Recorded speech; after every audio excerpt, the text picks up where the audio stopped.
चलिए बच्चों आगे चलते हैं आज, और हम लोग आज पढ़ेंगे केमिकल रिएक्शन ऑफ हेलोएरिन के अंतर्गत इलेक्ट्रोफिलिक सब्स्टिट्यूशन रिएक्शन। इसके पहले हमने देखा कि जो हेलोएरिन होते हैं वो न्यूक्लियोफिलिक सब्स्टिट्यूशन रिएक्शन परफॉर्म नहीं करते हैं। क्यों नहीं करते हैं, इसका कारण बताया गया। आज चलेंगे, चलो न्यूक्लियोफिलिक नहीं करते हैं तो क्या करते हैं भाई, तो इलेक्ट्रोफिलिक सब्स्टिट्यूशन रिएक्शन करते हैं। अब इलेक्ट्रोफिलिक सब्स्टिट्यूशन क्या होता है, तो पहले हम समझेंगे इलेक्ट्रोफाइल क्या होता है। तो इलेक्ट्रोफाइल के बारे में बात करेंगे कि आखिर इलेक्ट्रोफाइल होता क्या है। तो इलेक्ट्रोफाइल जो होता है उसको हम कहते हैं इलेक्ट्रॉन लविंग स्पीसीज। क्या कहते हैं बच्चों, जो इलेक्ट्रॉन की चाहत रखते हैं, हैविंग डेफिशिएंसी ऑफ इलेक्ट्रॉन, जिनके पास इलेक्ट्रॉन की कमी होती है, having deficiency of electron. Deficiency मतलब होता है कमी। दे में कंटेन, जो इलेक्ट्रोफाइल होते हैं वो क्या कंटेन कर सकते हैं, उनको देख के कैसे पहचानेंगे कि वो इलेक्ट्रोफाइल है, तो दे में कंटेन पॉजिटिव चार्ज, दे में कंटेन पॉजिटिव चार्ज, और जरूरी और न्यूट्रल। ये न्यूट्रल भी होते हैं, कभी कभी इनके पास कोई चार्ज नहीं भी रहता है, पॉजिटिव चार्ज, फिर भी ये इलेक्ट्रोफाइल की तरह बिहेव करते हैं। एग्जाम्पल क्या हो सकता है इलेक्ट्रोफाइल का सर, तो इसका जो एग्जाम्पल होगा वो आप समझ सकते हैं। इसका एक एग्जाम्पल हो सकता है H+, इसके पास प्लस चार्ज है, इसको न्यूट्रल होने के लिए माइनस चाहिए, यानी इसको एक इलेक्ट्रॉन की आवश्यकता है, तो हम कहेंगे कि वह एक इलेक्ट्रोफाइल है। इसके अलावा दूसरा क्या हो सकता है, मिथाइल पर कार्बोकेटायन आ जाए, कार्बन पर प्लस, उसको कार्बोकेटायन कहते हैं। इसके अलावा क्या हो सकता है, NH2 पे प्लस आ जाए, इसको कह सकते हैं जिसके पास प्लस चार्ज रहे। इसी प्रकार क्या हो सकता है SO3H, इस पर अगर प्लस चार्ज है, इसको भी सल्फोन, इसको भी कह सकते हैं। इसके अलावा क्या हो सकता है, और क्या हो सकता है जिसमें प्लस चार्ज आप देख सकते हैं, CH3COO+, ये भी हो सकता है, CH3C डबल बॉन्ड O, और इस पर प्लस चार्ज आ गया है, इसको भी कह सकते हैं आप। तो इसके अलावा साथ ही साथ जितने भी हैलोजेंस होते हैं, जितने भी हैलोजेंस यानी कि फ्लोरीन, क्लोरीन, ब्रोमीन, आयोडीन जो होता है, ये सब के आउटर मोस्ट में इलेक्ट्रॉन की कमी होती है, तो ये सब को भी इलेक्ट्रोफाइल कहा जाता है। ठीक है, तो ये सब जो आपके पास हैं ये क्या कहलाएंगे, इलेक्ट्रोफाइल। इसके अलावा और क्या हो सकता है, नाइट्रो ग्रुप भी जोड़ना है तो NO2+ भी हो सकता है। ये सब के सब इलेक्ट्रोफाइल कहे जाते हैं। जिसके पास प्लस चार्ज रहेगा उसको आपको क्या कहना है कि वह इलेक्ट्रोफाइल होंगे। ठीक है, उसको क्या कहेंगे आप, इलेक्ट्रोफाइल कहेंगे। चलिए आगे चलते हैं। अब इलेक्ट्रोफाइल समझ में आ गया है। अब सब्स्टिट्यूशन का मतलब क्या होता है, सब्स्टिट्यूशन का मतलब होता है एक को हटाकर उसके जगह पर दूसरे को जोड़ना। अब ध्यान से समझिएगा जरा, ये आपके पास है बेंजीन रिंग, और इतना आपको बात पता होना चाहिए कि बेंजीन के जितने भी कार्बन हैं सभी कार्बन डबल बॉन्ड से बंधे हैं। जितना भी बेंजीन में कॉर्नर देख रहे हैं ये सभी कॉर्नर पर क्या है जी, कार्बन है। क्या है बच्चों, कार्बन है। बताओ क्या है, कार्बन है। और सभी कार्बन डबल बॉन्ड से बंधे होने के कारण सभी carbon, all carbon are sp2 hybridized. All carbon of benzene, benzene के जितने भी कार्बन हैं ये सभी के सभी क्या हैं, आर sp2 हाइब्रिडाइज्ड हैं। डबल बॉन्ड है ना, और डबल बॉन्ड जिस कार्बन पे रहता है उसको क्या कहते हैं, sp2 हाइब्रिडाइज्ड कहते हैं। और sp2 हाइब्रिडाइज्ड का मतलब क्या हो गया, 33% s कैरेक्टर हो गया। और आप जानते हैं कि जिस कार्बन का s कैरेक्टर ज्यादा होता है, जिस कार्बन का s कैरेक्टर ज्यादा होता है वो कार्बन एक इलेक्ट्रोनेगेटिव एटम की तरह बिहेव करता है। और आप जानते हैं कि बेंजीन का जितना भी कॉर्नर होता है सब कॉर्नर पे कार्बन होता है, और कार्बन के साथ एक हाइड्रोजन होता है। तभी तो बेंजीन का फॉर्मूला C6H6 होता है।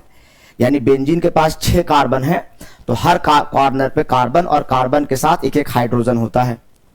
अब हम कह रहे हैं कि बेंजीन में जितना भी कॉर्नर पर कार्बन है वो सभी के सभी कार्बन क्या है, sp2 हाइब्रिडाइज्ड है। क्या है, sp2 हाइब्रिडाइज्ड है, मतलब इलेक्ट्रोनेगेटिव है।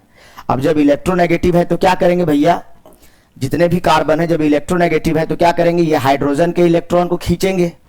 तो जब हाइड्रोजन का इलेक्ट्रॉन को खींचेंगे तो हाइड्रोजन क्या होगा, अपना इलेक्ट्रॉन दे देगा। तो हाइड्रोजन क्या बनकर के बाहर निकलेगा, H+ बनकर बाहर निकलेगा। यानी हम यहां पर जो हाइड्रोजन H+ बनकर बाहर निकलेगा उसको भी तो इलेक्ट्रोफाइल कह सकते हैं। अब बेंजीन में जब तक हाइड्रोजन नहीं हटेगा तब तक आप बेंजीन में कुछ जोड़ नहीं सकते हैं, क्योंकि बेंजीन के जो कार्बन है वो सभी पहले से ही 4-4 बॉन्ड बना रखे हैं, यानी जब तक यहां से हाइड्रोजन नहीं हटेगा तब तक कार्बन 3 बॉन्ड पर नहीं आएगा, और जब कार्बन 3 बॉन्ड पर नहीं आएगा तो उसमें कुछ जोड़ नहीं पाएंगे। तो बेंजीन के जिस कार्बन पर भी अगर कुछ जोड़ना है मतलब वहां से पहले हाइड्रोजन को बाहर निकालना पड़ेगा, और हाइड्रोजन जब बाहर निकलेगा तो H+ बनकर बाहर निकलेगा। क्यों? क्योंकि कार्बन जो है वो इलेक्ट्रोनेगेटिव है, तो वो हाइड्रोजन के इलेक्ट्रॉन को अपनी तरफ पुल करेगा, जिस कारण से हाइड्रोजन पॉजिटिव चार्ज एक्वायर कर लेगा, और जिसके पास पॉजिटिव चार्ज होता है उसको क्या कहते हैं? इलेक्ट्रोफाइल कहते हैं। तो यहां से हाइड्रोजन एक इलेक्ट्रोफाइल को हटाएंगे और उसके जगह पर किसी दूसरे इलेक्ट्रोफाइल को जोड़ देंगे।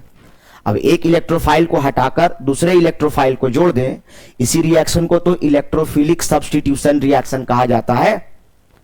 इलेक्ट्रोफिलिक सब्स्टिट्यूशन का मतलब क्या हुआ? एक इलेक्ट्रोफाइल को हटाइए और उसके जगह पर दूसरा इलेक्ट्रोफाइल को जोड़ दीजिए, इसी को तो कहेंगे ना इलेक्ट्रोफिलिक सब्स्टिट्यूशन रिएक्शन।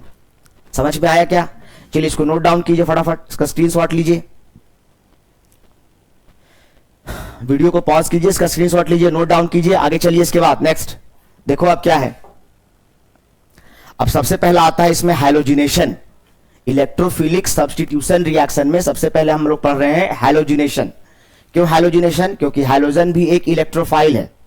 अभी तुरंत ना बताए कि उनके आउटर मोस्ट में 7 इलेक्ट्रॉन होता है, ऑक्टेट पूरा करने के लिए 1 इलेक्ट्रॉन चाहिए होता है, 1 इलेक्ट्रॉन की कमी है, यानी हैलोजन भी जितने होते हैं वो सब इलेक्ट्रोफाइल होते हैं। और हैलोजन का जुड़ना क्या कहलाता है? हैलोजिनेशन कहलाता है। तो मान लीजिए कि ये आपके पास बेंजीन रिंग है, हेलोएरिन का रिएक्शन पढ़ रहे हैं, ठीक है, हेलोएरिन का पढ़ रहे हैं। तो यहां पर आपके पास बेंजीन रिंग है, ध्यान से समझिएगा, और बेंजीन रिंग है। अच्छा, इसके अलावा एक बात आपको और पता होना चाहिए, एक बात और क्या पता होना चाहिए, वापस जाते हैं। एक बात आपको और क्या पता होना चाहिए कि जो इलेक्ट्रोफाइल होते हैं वो ortho and para directing group होते हैं। यानी कि जो इलेक्ट्रोफाइल होते हैं, ध्यान से समझने की जरूरत है, जो इलेक्ट्रोफाइल होते हैं, इस बात को कहीं नोट करके लिख लीजिएगा, क्या कि जो इलेक्ट्रोफाइल्स होते हैं वो बेंजीन रिंग पे सिर्फ ऑर्थो और पारा पर ही जाकर जुड़ते हैं। Electrophiles are ortho and para directing group, ortho and para directing group. इसका मतलब यह हुआ कि वो सिर्फ ऑर्थो पोजीशन पर जाकर बेंजीन पे जुड़ेंगे या फिर पारा पोजीशन पर जाकर जुड़ेंगे। Electrophiles are ortho and para directing group. क्यों? बिकॉज ड्यू टू रेजोनेंस, जब रेजोनेंस होता है बेंजीन रिंग के अंदर, तो जो इलेक्ट्रॉन का जो क्लाउड होता है या इलेक्ट्रॉन का जो इकट्ठा होना होता है, एक्यूमुलेशन, एक्यूमुलेशन मतलब एकत्रित होना, इकट्ठा होना, accumulation of electron only on ortho and पारा पोजीशन। जब रेजोनेंस होता है तो इलेक्ट्रॉन जो होते हैं वो कहां पर जाके इकट्ठा होते हैं? या तो ऑर्थो पर इकट्ठा होते हैं या पारा पर इकट्ठा होते हैं। समझ रहे हैं? तो भैया जब इलेक्ट्रॉन का जो भूखा है वो वहीं जाके अटैक करेगा जहां उसको मिलेगा, उसके हिसाब का। आपको भूख लगेगा तो आप कहां जाइएगा? होटल जाइएगा, कपड़ा दुकान जाइएगा, होटल जाइएगा, भूख लगा है। तो उसी प्रकार से मैं क्या कह रहा हूं, इसको नोट डाउन करो इसको फटाफट। जो इलेक्ट्रोफाइल्स होते हैं वो क्या होते हैं? Ortho and para directing. मतलब इलेक्ट्रोफाइल्स बेंजीन रिंग पे हमेशा या तो ऑर्थो पर जुड़ेंगे या हमेशा कहां पर जुड़ेंगे? पारा पर जुड़ेंगे, इसके अलावा कहीं नहीं जुड़ेंगे। क्यों? इसको समझाते हैं, लिखो इसको। एक्चुअल में होता क्या है, ध्यान समझिएगा। देखिए रेजोनेंस का मतलब क्या होता है? रेजोनेंस का मतलब यह होता है, मान लीजिए यहां पर कुछ लगा हुआ है, सबसे पहले हेलोएरिन है, ठीक है, यहां पर हेलोएरिन है, एरिन में हेलोजन लगा हुआ है, तो ये हेलोएरिन है। यहाँ पे क्लोरीन पे 3-3 लोन पेयर है, तो लोन पेयर में रिपल्सन होगा, पहले भी बता चुके हैं। तो ये लोन पेयर क्या चीज में कन्वर्ट होगा? बॉन्ड पेयर में, और ये बॉन्ड पेयर क्या चीज में चला जाएगा? लोन पेयर में। उसी प्रकार ये बॉन्ड पेयर लोन पेयर में, इसी प्रकार ये बॉन्ड पेयर लोन पेयर में। तो आप क्या देखेंगे, थोड़ी देर के बाद एक एक करके क्लोरीन पे यहाँ पर प्लस चार्ज आ जाएगा, और जो यहाँ डबल बॉन्ड था वो लोन पेयर में आ जाएगा, जो डबल बॉन्ड यहाँ था वो लोन पेयर में आ जाएगा, जो डबल बॉन्ड यहाँ था वो लोन पेयर में आ जाएगा। इस प्रकार देखिए बेंजीन रिंग से जहां पर कुछ भी चीज जुड़ा रहता है उस कार्बन को छोड़ करके, ये बेंजीन रिंग है और इसमें इस जगह पर क्लोरीन जुड़ा हुआ है, तो उसको छोड़ करके क्लॉकवाइज चलो या एंटी क्लॉकवाइज चलो। जो पहला पोजीशन आता है उसको हम कहते हैं ऑर्थो, ऑर्थो के बाद क्या आता है? मेटा, और मेटा के बाद क्या आता है? पारा। इसी प्रकार एंटी क्लॉकवाइज चलिए तो ये पोजीशन क्या कहलाएगा, ऑर्थो, ये पोजीशन क्या कहलाएगा, मेटा, और ये पोजीशन क्या कहलाएगा, पारा। तो अब आप देखिए कि जो लोन पेयर ऑफ इलेक्ट्रॉन है या इलेक्ट्रॉन का जो क्लाउड है वो आप क्या देख रहे हैं कि या तो ऑर्थो पर आया है या पारा पर आया है या ऑर्थो पर आया है। क्या मेटा पर इलेक्ट्रॉन क्लाउड आया है? तो जवाब है नहीं आया है। जब मेटा पर इलेक्ट्रॉन है ही नहीं प्यारे, तो मेटा पर इलेक्ट्रोफाइल जो इलेक्ट्रॉन का भूखा है वो क्यों जाएगा? उसको जब उसके जरूरत का इलेक्ट्रॉन मिलेगा ही नहीं तो वहां पर वो क्यों जाएगा? और इसी कारण से जो इलेक्ट्रोफाइल्स होते हैं वो कभी भी मेटा पोजीशन पर नहीं जाते हैं, वो या तो ऑर्थो पर जाएंगे या पारा पर जाएंगे। समझ में आया? तो यही बात हमने यहाँ पे लिखा था। क्या लिखा है यहाँ पर देखो ध्यान से, हमने नोट करके लिखा है कि electrophiles are ortho and para directing group. क्यों? Because due to resonance accumulation of electron only at O and P position. सिर्फ इलेक्ट्रॉन का जो एकत्रित होना होता है वो या तो ऑर्थो पर होता है या फिर पारा पर ही होता है। समझ में आ गया? ओके, यानी जितना भी इलेक्ट्रोफाइल होगा जुड़ेगा वो कहां पर आकर जुड़ेगा, या तो ऑर्थो पर जुड़ेगा या पारा पर। चलिए तो लेते हैं, सबसे पहले हैलोजिनेशन करने बोला है, हैलोजिनेशन बोल रहा है तो पहले हैलोजिनेशन। ये आपके पास हो गया हैलो एरिन। अब इसको रिएक्शन कराते हैं Cl2 के साथ, इसके साथ कराते हैं Cl2 के साथ कराते हैं, मान लीजिए रिएजेंट तो बात की चीज है। अब देखो यहां पे समझने की जरूरत है कि यहां पे क्लोरीन ले रहे हैं तो क्लोरीन जो है इलेक्ट्रॉन का भूखा है। अब ध्यान समझिएगा, ये क्लोरीन कहां पर जुड़ेगा, या तो ऑर्थो पर जुड़ेगा या पारा पर। तो यहां पर ऑर्थो पर एक हाइड्रोजन है, हाइड्रोजन तो सभी जगह है, और एक बार यहां पर हाइड्रोजन दिखा रहे हैं पारा पर, बाकी और जगह जितना कॉर्नर है सब जगह भी हाइड्रोजन है, पर हम उसको नहीं दिखा रहे हैं, सिर्फ ऑर्थो पे दिखा रहे हैं पारा पर, क्योंकि इलेक्ट्रोफाइल तो वहीं जाएगा ना।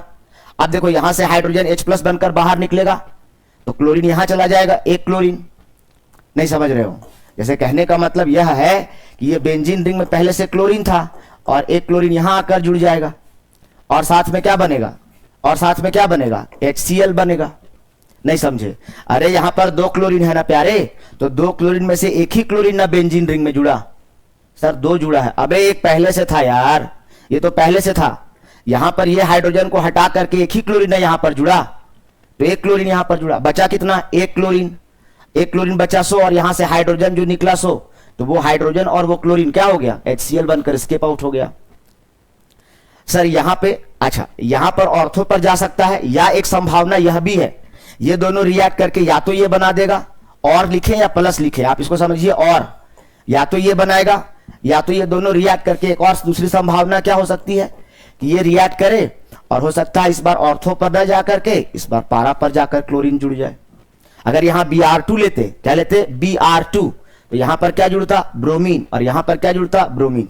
मतलब ये दोनों रिएक्ट करके या तो ये बनाएगा, ये दोनों रिएक्ट करके या तो ये बनाएगा, और साथ में बाई प्रोडक्ट क्या रखेगा, HCl रखेगा। दोनों में से कोई एक ही बनाएगा, या तो ये बनेगा या ये बनाएगा, लेकिन इसके बनने की संभावना ज्यादा है। इसको हम बोलते हैं पारा पोजीशन पर क्लोरीन है, इसको बोलते हैं P डाइक्लोरोबेंजीन। P मतलब पारा, पारा बेंजीन में पारा पोजीशन पर एक क्लोरीन है और पहले से एक क्लोरीन है, उसको बोल रहे हैं P मतलब पारा डाइक्लोरोबेंजीन। और यहां हो गया O मतलब ऑर्थो डाइक्लोरोबेंजीन। एक ऑर्थो पर जाकर जुड़ेगा और दूसरा कहां पर जाकर जुड़ेगा, पारा पर जाकर जुड़ेगा।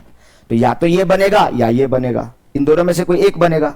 तो दोनों संभावनाओं को दिखाना है, ऑर्थो वाला भी दिखाना है और पारा वाला भी दिखाना है, और साथ में क्या बन रहा है, HCl। ठीक है, चलो नोट डाउन करिए इसको, फिर आगे चलते हैं।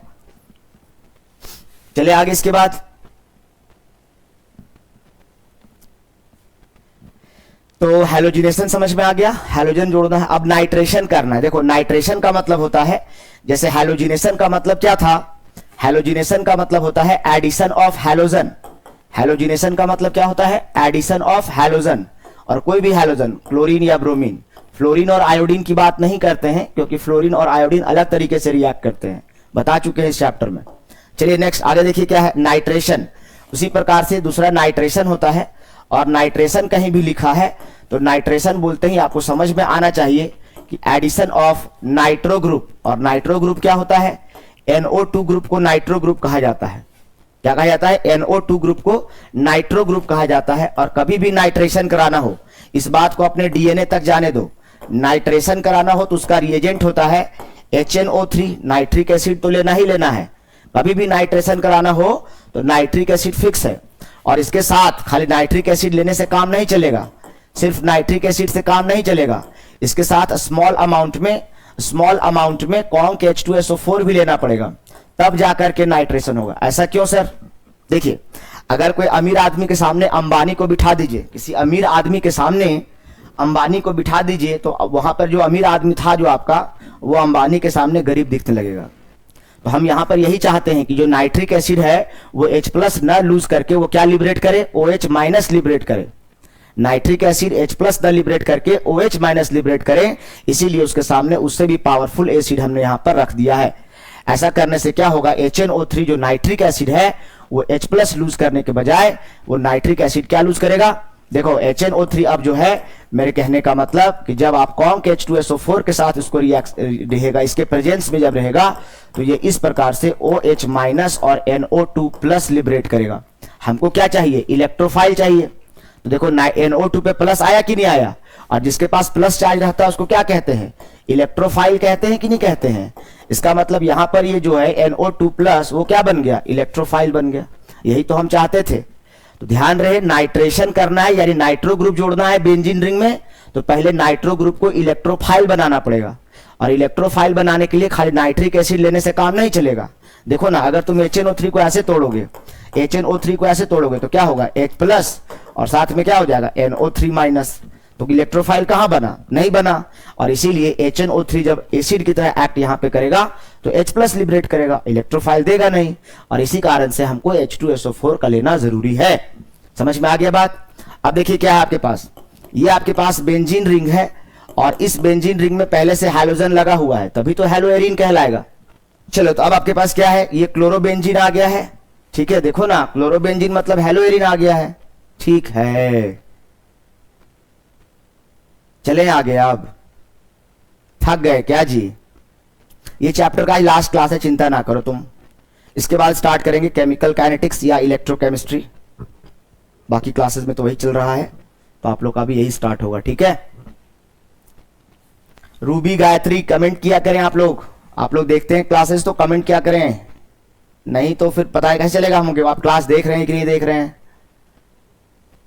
चलिए, ओके, आपके पास क्या है, क्लोरोबेंजीन है आपके पास, और इस क्लोरोबेंजीन में नाइट्रेशन करना है। इसका मतलब क्या करना होगा बच्चे, HNO3 लेना पड़ेगा, और स्मॉल अमाउंट में क्या लेना पड़ेगा, कॉन्क H2SO4। ऐसा करने से क्या हो जाएगा, अब बताइए, NO2+ देगा। तो देखो, NO2 एक इलेक्ट्रोफाइल है, तो कहां पे जाके जुड़ेगा, हो सकता है कि एक बार ऑर्थो पर जाकर जुड़ जाए, है ना, या दूसरा संभावना क्या है, कहां पर आकर जुड़ेगा, एक बार पारा पर आकर जुड़ जाए। और पारा वाला जो रहता है वो ज्यादा स्टेबल रहता है, हमेशा ध्यान रखना। ये दोनों आइसोमर हैं एक दूसरे के। कैसे आइसोमर, पोजिशनल आइसोमर। दोनों का सब कुछ सेम है, मॉलिक्यूलर फॉर्मूला भी सेम है, बस खाली पोजीशन अलग अलग है। इसी कारण से इसको क्या कह रहे हैं, पोजिशनल आइसोमर्स कह रहे हैं। ये दोनों रिएक्ट करके या तो ये बनाएगा, ये दोनों रिएक्ट करके या तो ये बनाएगा, दोनों में से कोई एक बनाएगा। ये भी बनने की संभावना है, ये भी बनने की संभावना है। संभावनाएं दो हैं, इसलिए दोनों संभावनाओं को दर्शाना है। लेकिन ज्यादातर कौन बनेगा, पारा वाला। क्यों, क्योंकि पारा ज्यादा स्टेबल है। क्यों ज्यादा स्टेबल है सर, क्योंकि ऊपर में एक ग्रुप है और एक नीचे में एक ग्रुप है, और ये दोनों ग्रुप दोनों है ना 180 डिग्री पर एक दूसरे से हैं। यानी इसका इस पर कोई प्रभाव नहीं होगा और इसका इस पर कोई प्रभाव नहीं होगा। इसी कारण से ये दोनों आपस में स्टेरिक हिंड्रेंस नहीं करेंगे, और ये दोनों की वजह से किसी को प्रॉब्लम नहीं होगा और स्टेबल बना रहेगा। इसलिए पारा हमेशा ज्यादा स्टेबल होता है, और जो ज्यादा स्टेबल होता है वो ज्यादा मात्रा में बनता है, और जो ज्यादा मात्रा में बनता है उसको मेजर कहते हैं, और जो कम मात्रा में बनता है उसको क्या कहते हैं, माइनर कहते हैं। अच्छा, और सर जैसे वहां HCl निकला था सर, यहां पर क्या निकलेगा, वेरी गुड।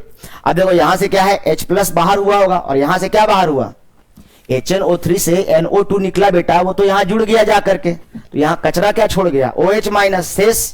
और बेंजीन रिंग से जब NO2 जुड़ा तो यहां से क्या निकला होगा, H+।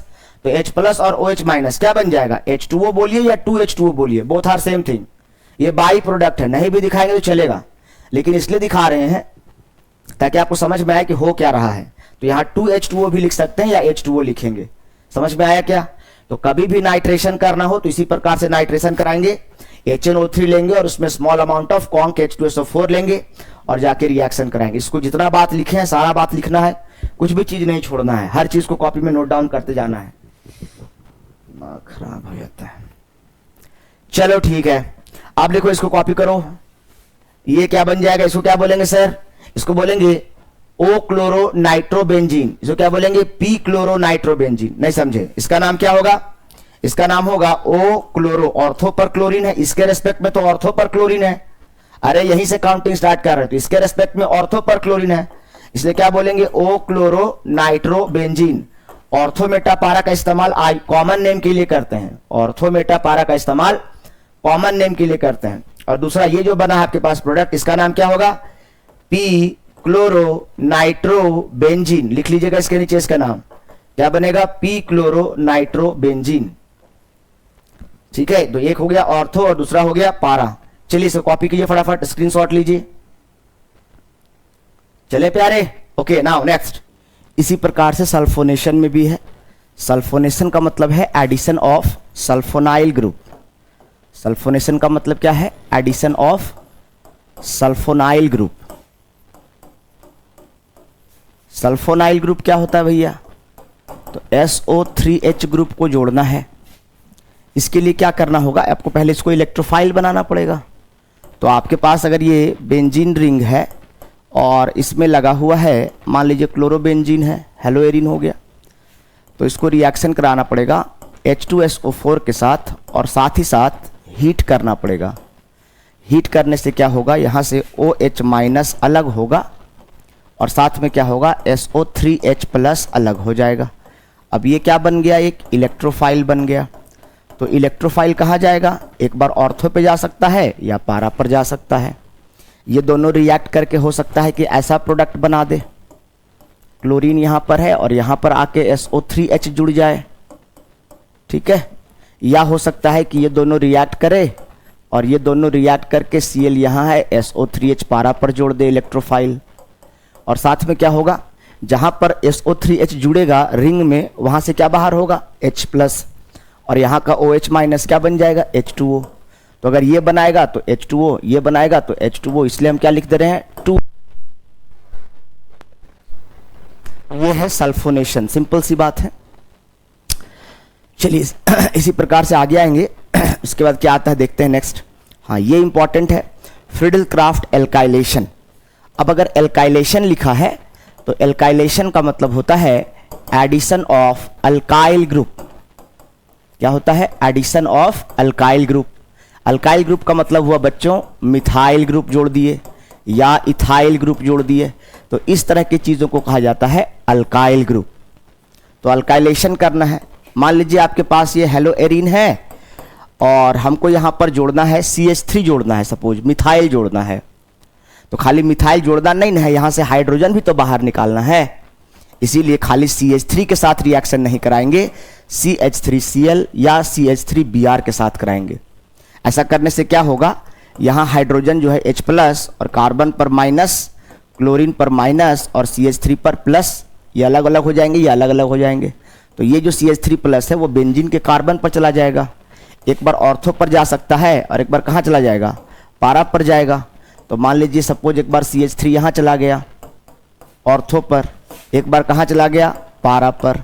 नाम क्या हो जाएगा, ये Cl यहाँ है, CH3 यहाँ है और यहाँ से बाहर हुआ H और यहाँ से क्या बाहर हुआ, Cl, तो क्या कहेंगे 2HCl।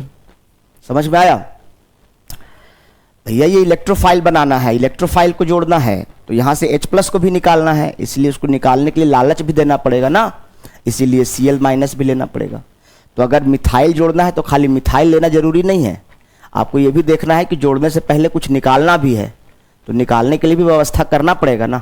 तो जो H+ निकलेगा उसका व्यवस्था कहाँ दिए हो, तो Cl- लोगे तब ना, Br- लोगे तब ना, इसलिए ऐसा हुआ। इसका नाम क्या होगा, इसको हम बोलते हैं टॉल्यून, या इसको बोलेंगे 2-मिथाइल क्लोरोबेंजीन, इसको क्या बोलेंगे 4-मिथाइल क्लोरोबेंजीन, या इसको बोलेंगे ओ क्लोरोटॉल्यून। इसका नाम क्या हो जाएगा, 2-मिथाइल बेंजीन, 2-मिथाइल क्लोरोबेंजीन, 2-मिथाइल क्लोरोबेंजीन। इसका नाम हो जाएगा 2-मिथाइल क्लोरोबेंजीन, या इसका दूसरा नाम होगा, ये IUPAC नेम हुआ, कॉमन नेम क्या होगा, ओ क्लोरो, ऑर्थो पर क्लोरीन लगा है और उसके बाद टॉल्यून, ये इसका नाम हो जाएगा।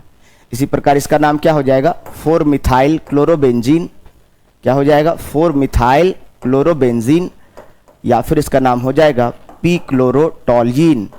और हमेशा पारा वाला जो प्रोडक्ट होता है वो ज़्यादा स्टेबल बनता है, यानी ये वाला जो प्रोडक्ट होगा वो मेजर कहा जाएगा और ये वाला जो प्रोडक्ट होगा वो क्या कहा जाएगा, माइनर कहा जाएगा। ठीक है, सिंपल सी बात है। तो हर चैप्टर में आपको आएगा फ्रीडल-क्राफ्ट एल्काइलेशन रिएक्शन, हर चैप्टर में, और यही रिएक्शन है। फ्रीडल-क्राफ्ट साइंटिस्ट का नाम है, आपको उसमें दिमाग नहीं देना है, लगाना है बस एल्काइलेशन। तो आज के बाद कभी भी एल्काइलेशन करना हो हेलो एरिन में तो आपको हेलो एल्केन ले लेना है और उसके साथ उसको रिएक्शन करा देना है। क्लियर है? चलो कॉपी करो इसको फटाफट। सिमिलरली इसके पास आता है एसाइलेशन। देखो ध्यान समझो, एसाइलेशन क्या होता है? एसाइलेशन का मतलब होता है एडिशन ऑफ एसाइल ग्रुप। क्या होता है? एडिशन ऑफ एसाइल ग्रुप, या इसी को कहा जाता है एसिटाइल ग्रुप। तो एसाइल लिखा रहे या एसिटाइल लिखा रहे, परेशान नहीं होना है। एसिटाइल ग्रुप क्या होता है सर? इस ग्रुप को कहा जाता है एसिटाइल ग्रुप। 2 कार्बन है इसलिए एसिड कह रहे हैं। 2 कार्बन को IUPAC में इथ कहा जाता है और कॉमन में क्या कहा जाता है, एसिड कहा जाता है। तो 2 कार्बन है इसलिए क्या कह रहे हैं, उसको एसिटाइल कह रहे हैं।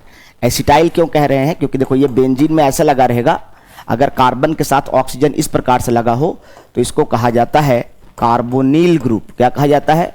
कार्बोनिल ग्रुप कहा जाता है। तो YL यहाँ से आया है और 2 कार्बन है इसमें लगा हुआ, तो 2 कार्बन का एसिड और YL क्यों लगा रहे? क्योंकि कार्बोनिल भी है, इसीलिए क्या बोल रहे हैं इसको, एसिटाइल या एसाइल ग्रुप कह रहे हैं। तो जब भी एसाइलेशन बोले तो सिंपल है, जैसे होता था वैसे अभी भी होगा। मान लीजिए आपके पास ये हेलो एरिन है और यहाँ पे क्लोरोबेंजीन है।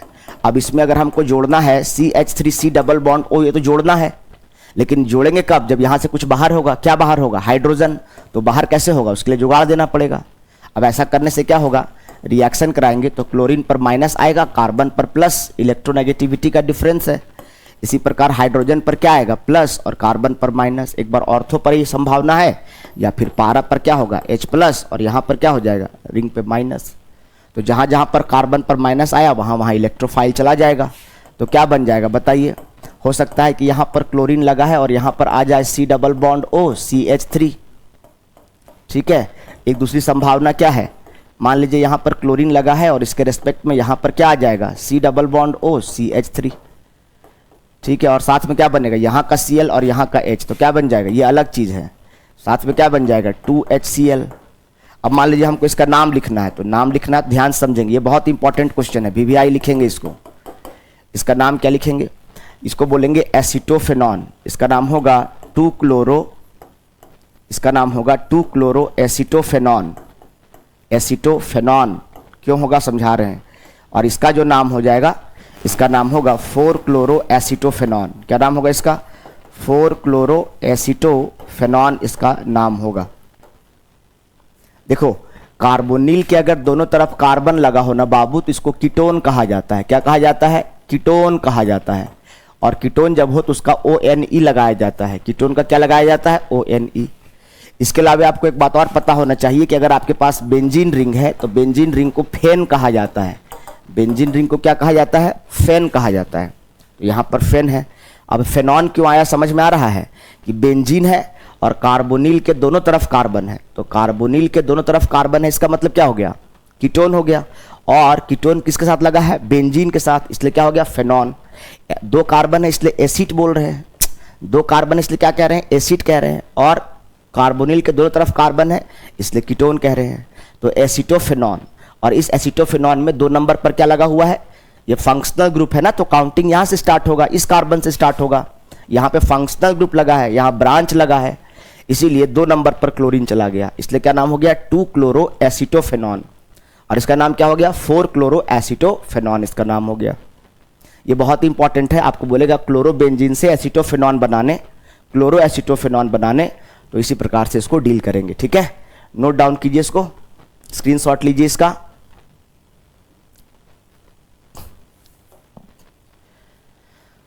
पॉलीहैलोजन कंपाउंड्स बेसिकली उतना काम का नहीं है आपका। यहाँ से ये क्लोरोफॉर्म के बारे में आपको एक बात जानना चाहिए कि क्लोरोफॉर्म क्या होता है और क्लोरोफॉर्म बनता कैसे। सबसे पहले आपको पता होना चाहिए, ब्लीचिंग पाउडर जानते हैं आप लोग, CaOCl2, इसको ब्लीचिंग पाउडर कहा जाता है। इसको क्या कहा जाता है, ब्लीचिंग पाउडर कहा जाता है। और ये जो ब्लीचिंग पाउडर होता है, ये जब इथेनॉल जो पीने वाला अल्कोहल होता है C2H5OH जब उसके साथ मिलता है, ब्लीचिंग पाउडर के साथ जब इथेनॉल को मिला करके हीट करते हैं, तो हीट करने से क्या बन जाता है, क्लोरोफॉर्म का फॉर्मेशन होता है। तो क्लोरोफॉर्म आप अपने घर में भी बैठकर बना सकते हैं। ब्लीचिंग पाउडर और इथेनॉल को मिला करके हीट कीजिए, क्लोरोफॉर्म का फॉर्मेशन हो जाता है।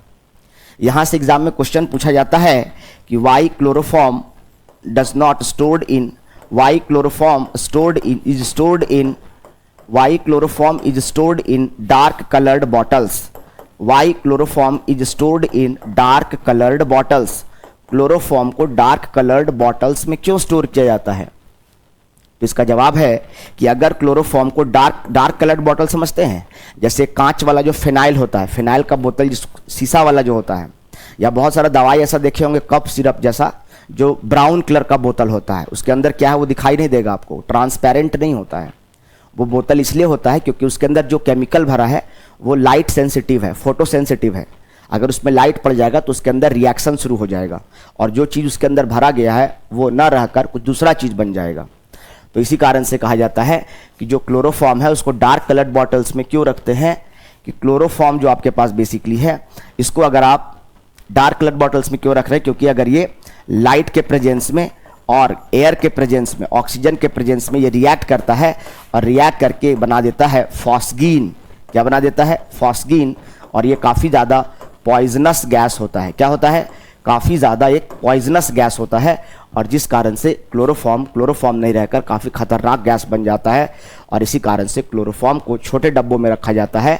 ये नहीं कि आधा इस्तेमाल किए और आधा बोतल खाली रह गया। अब आधा बोतल खाली रह गया, उसमें एयर प्रवेश कर जाएगा, और अगर बोतल को ट्रांसपेरेंट कर देंगे तो लाइट भी मिल जाएगा। अब लाइट भी मिल जाएगा और एयर भी मिल जाएगा तो ऑक्सीडाइज हो जाएगा, फोटोसेंसिटिव है क्लोरोफॉर्म, और तुरंत क्या बन जाएगा? फॉस्गीन गैस बन जाएगा जो काफ़ी पॉइजनस होता है। इसीलिए क्लोरोफॉर्म को डार्क कलर्ड बॉटल्स में कंप्लीटली फील करके रखा जाता है, आधा निकाल करके उसके बाद उसको खाली नहीं रखा जाता है। बोतल मतलब आधा खाली नहीं रहना चाहिए, उसमें एयर का प्रवेश नहीं होना चाहिए, ये कहने का मतलब है। ठीक है, तो इसको आप नोट डाउन कर लेंगे। बाकी इससे और डिटेल में क्वेश्चन है आपके प्रैक्टिस पेपर में दिए गए हैं, आप उसको बनाएंगे, सारे क्वेश्चंस पकड़ में आ जाएंगे। ठीक है, चलिए उसका स्क्रीनशॉट लीजिए, वीडियो को नोट डाउन कीजिए पॉज करके।